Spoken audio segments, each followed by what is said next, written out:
where that will fall into place this morning.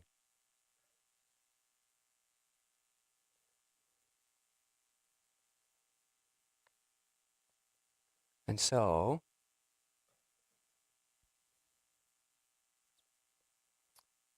I believe I have a slide that should appear behind me. Has it appeared? What does that look like? Oh, great. All right. My talk focus today is the journey of enlightenment. And the thread of the idea through this is that love paves and guides the way.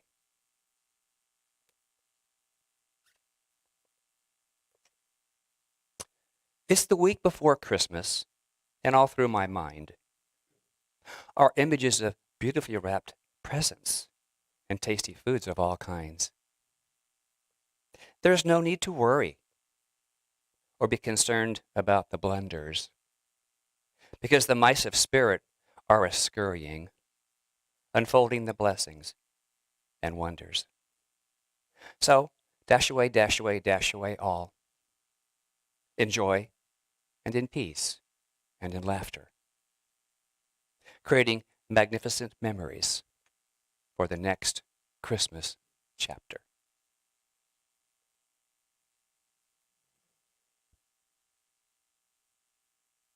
Shout out,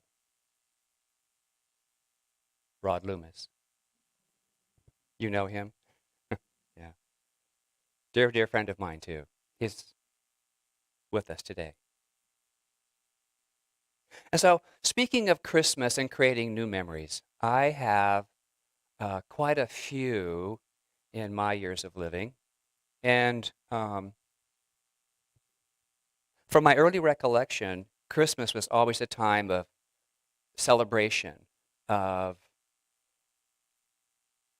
and not so much an expectation of the what, although that was part of it. But I always knew that my family could not afford in their particular time what I really wanted. And so I was mindful of that even back then, as I remember. So much to my surprise, one Christmas, when we got the usual pajamas,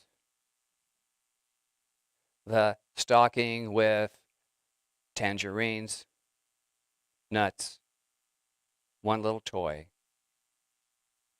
and there might be a sweater from a grandparent.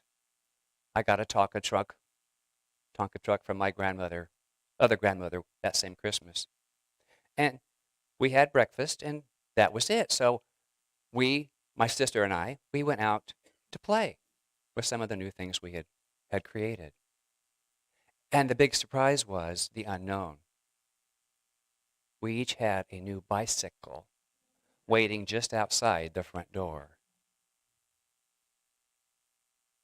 Our parents knew we wanted it, but they kept saying, "Oh, no, that's sort of beyond what we can provide." And so my point of telling that story is there's always a little bit more than not than we expect, but to be open to something greater all the time. My father was the one who decorated the tree, and he taught me precision, one piece of tinsel at a time. Drove me crazy, but I knew better than to say, "Can I do that?" Because it wasn't an option. But that's knowing what's in front of me. And it was sparkly. It was full of wonder. We had bubble lights, and it was a joyous time. It was just a joyous time to be with family. We never went anywhere at Christmas. It was just the family. And that was our tradition. And so I really relish being with family. I like my time in my home. I like my alone time. This to me is an alone time with my community. And I really cherish this. One of my favorite Christmas songs that I'll example parts of today is We Three Kings. We three kings of Orient are, bearing gifts we traverse afar. Field and fountain, moor and mountain, following yonder star. O star of wonder, star of night, star with royal beauty bright, westward leading, still proceeding, guide us to thy perfect light. For the first time I saw the westward leading. What does that mean to you? What is westward leading? Coming from the west, moving to the star, where? In the east. So it's turning away from the confusion, which is the story to me of the journey of enlightenment that the wise men did. I believe the birth of Christ to be our journey. It's our enlightenment. And it's one of continuum, ever evolving and unfolding in and as our life, in alignment with our beliefs.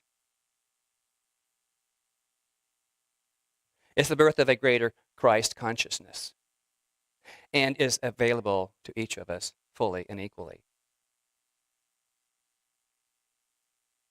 And to this degree that we are willing and able to remain in the light of greater awareness, moving in that Easterly concept,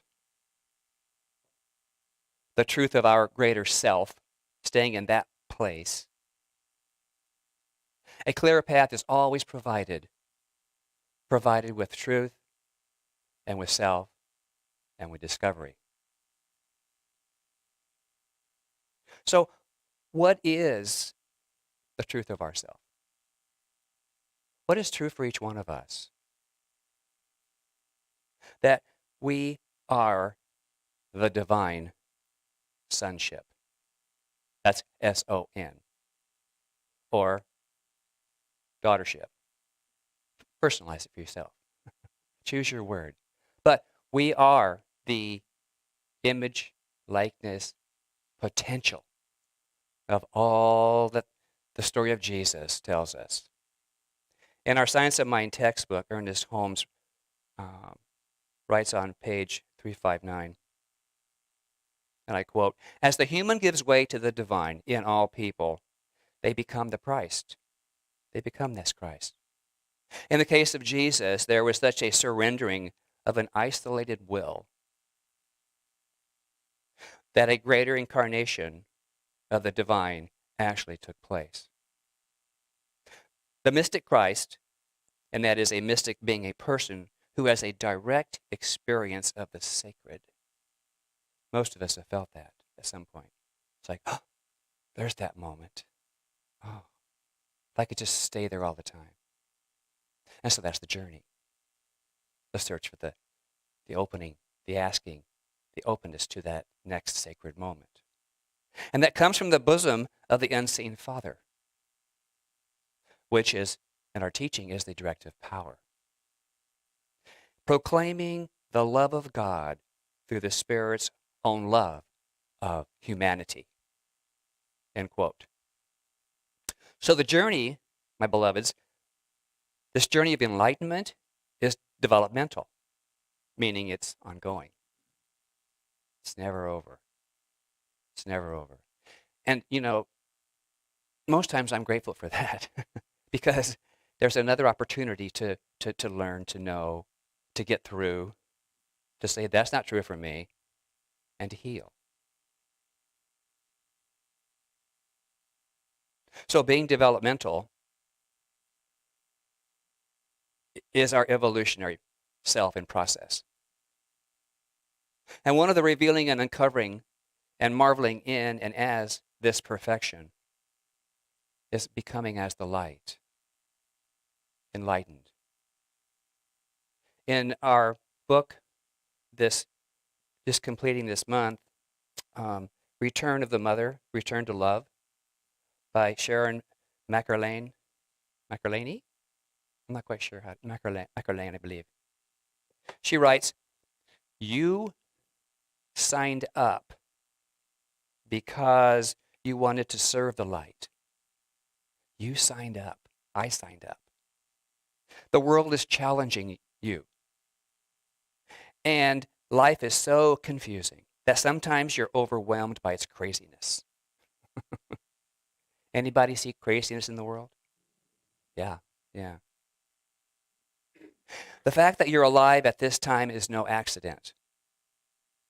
You were called to earth to hold the light steady in an unsteady world. You were called and you answered the call. You can't be lost. You're never alone. End quote. You, my friends, are on a very personal and sacred journey in your quest for enlightenment. I urge you to become one with it. Allow that light to be your guide. And at the same time, know your light is a guide for others. Did you ever consider that? Sometimes I get caught up looking for rather than being, and missing the fact that people are watching. People are watching you. And you're the example to them of what life can be, because we never know who sees us, who says, I like what I see. I want to be like that. So that's a gift we can be this season as a reminder to the world.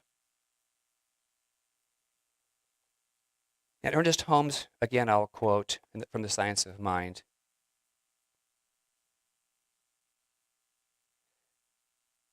And created form turned to the light, and the light of consciousness dawned.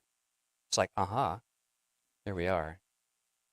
And man beheld the light and walked in it, and the light was all. What's all? So the light of God is universal, and as I said earlier, equally available to each of us. So the symbolism to me of the sort of the animals and the three wise men, wise guys, with their gifts. Now, the gifts and the three kings signify the accomplished wisdom and experience of the soul. That's why they were called wise. They brought the wisdom into greater light, into the Christ consciousness. The gold, the frankincense, the myrrh, at the time were the ultimate gifts you could give out in the world, the world gift. But the symbolism goes deeper than that. And so traveling to the east, which is always to the sunrise, into the light, to Bethlehem. Bethlehem is the abiding place of acceptance, nourishment, source of strength, supportive. And so as we turn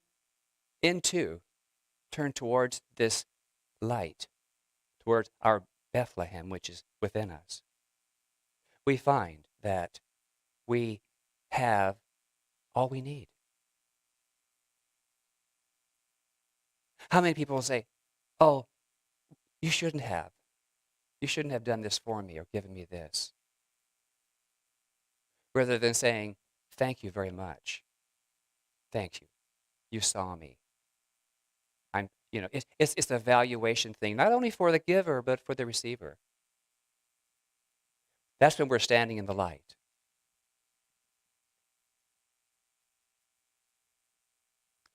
And the star that pointed the way for the wise men to find Jesus, symbolizes our inner conviction, the inner conviction of our divine sonship.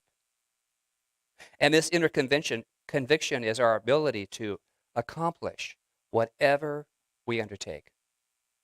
It calls forth the very best in us and helps us to succeed. Star of wonder, star of light, star with royal beauty bright, westward leading, still proceeding, guide us to thy perfect light. The story of Jesus and his birth is a metaphor for us, symbolizing our journey that we get to do all the time. Science of Mind tells us that the universe is impersonal. And aren't we glad? Aren't we glad? It gives alike to all of us. It is no respecter of persons. No station, no idea of greater, more, less. It's a level playing field in the mind of God. It values each alike. Its nature is to impart. It's ours to receive. We stand in the light and we cast a shadow across the pathway of our own experience. Emerson says that we keep our bloated nothingness out of the way of the divine circuits. How often have I short-circuited the divine?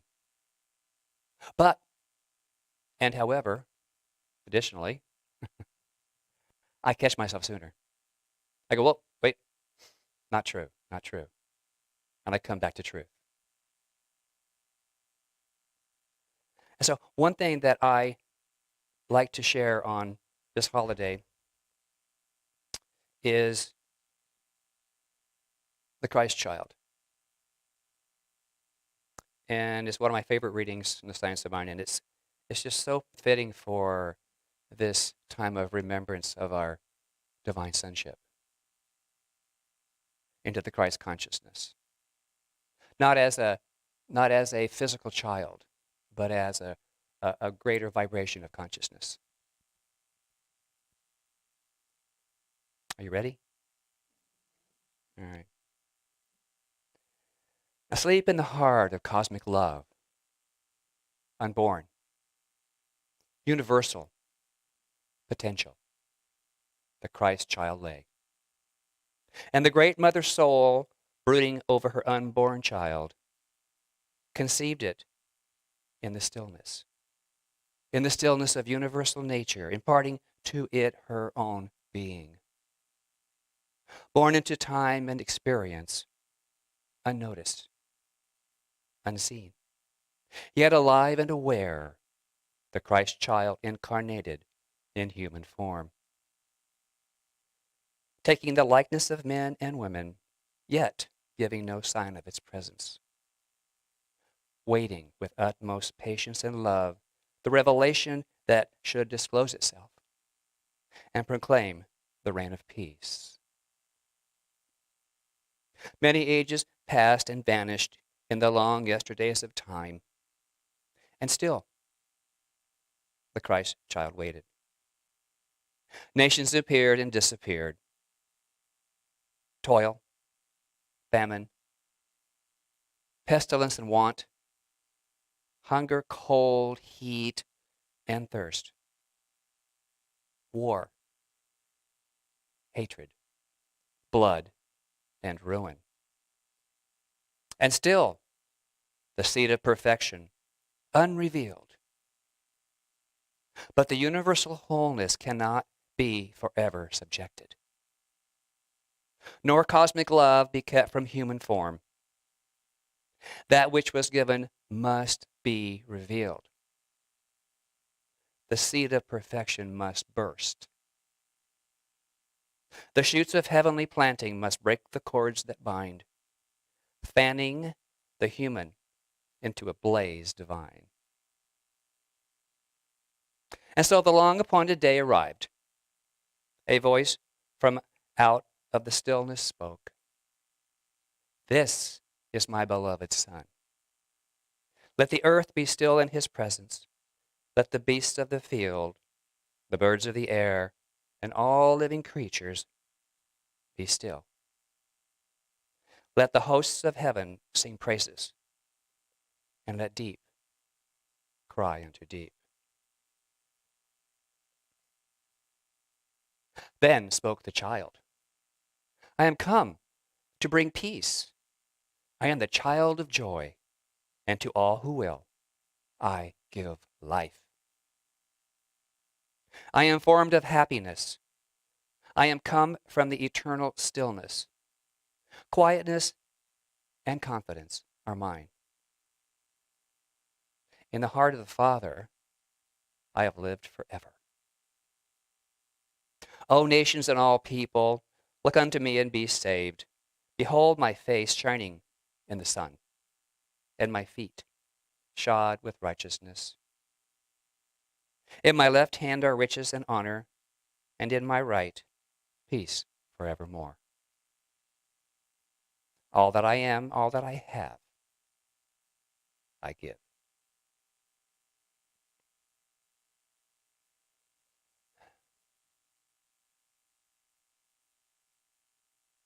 Beloved, you are a gift to this life, a gift of the divine. You stand in the midst of greatness. You are well shod. Each of us is an individualized gift of light, of love, and joy, and compassion. Remember, 'tis the season to sparkle. The journey of enlightenment is one which nourishes our souls. Cherish it. Nurture it. Unwrap your light for all to behold. All that you are, all that you have, give. Give. Merry Christmas and love to all. So it is. Namaste.